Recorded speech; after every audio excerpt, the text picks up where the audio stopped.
We have covered all meshing methods and learned that they are scoped to individual bodies. There are cases where it makes sense to mesh those bodies in a specific order, one after another. This process is called selective meshing. Each meshed body has an influence on the mesh creation for neighboring unmeshed bodies. By using selective meshing, we can control this influence by specifying the order. We see an example on the next slide.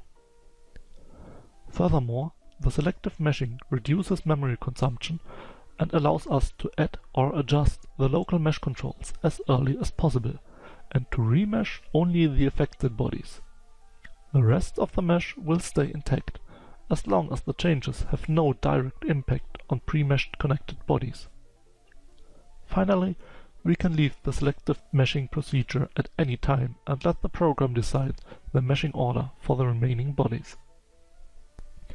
To use the selective meshing, we activate the body selection filter and click on the desired body in the graphics view. A right click opens the context menu, where we can preview or generate the mesh on the selected bodies only. Of course, it is possible that neighboring bodies have an influence on each other due to mesh type and size functions. We see an example in the images of this slide. On the left side, the cylinder is meshed first, creating a full hexahedral mesh. Then the block is meshed with TEDs, which also creates pyramids as the connecting face. On the right side, we see the other meshing order. First, the box is meshed, creating a uniform TED mesh. The cylinder cannot be meshed with hexahedrals anymore. Instead, wedge elements are used, eliminating the need for pyramids. There is no general guideline which order is better for all cases. The automatic always tries to mesh the sweepable bodies first, but there are cases where pyramids should be avoided due to low element quality.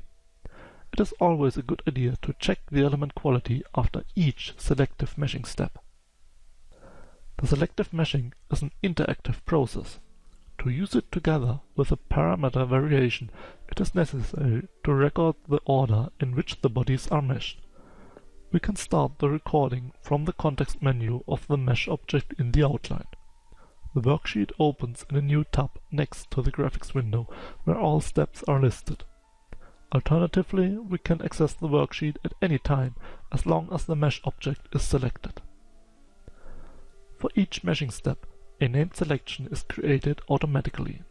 This will not be transferred to the solver.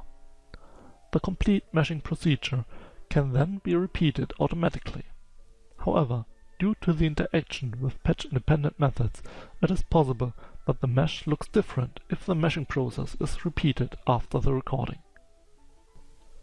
By default, we have to regenerate the complete mesh if we change the geometry. This is not always necessary, and therefore we can change a setting in the common settings for ANSYS meshing. We access the options through the menu Tools, Options, and then select Common Settings, Geometry Import. 3 options are available. No is the default, and all bodies have to be remeshed after the geometry has changed. Associatively can take a long time, but this option allows us to keep the mesh of unchanged bodies. In the long run, this can save time if only a few bodies have changed, and the local mesh settings are compatible with that change.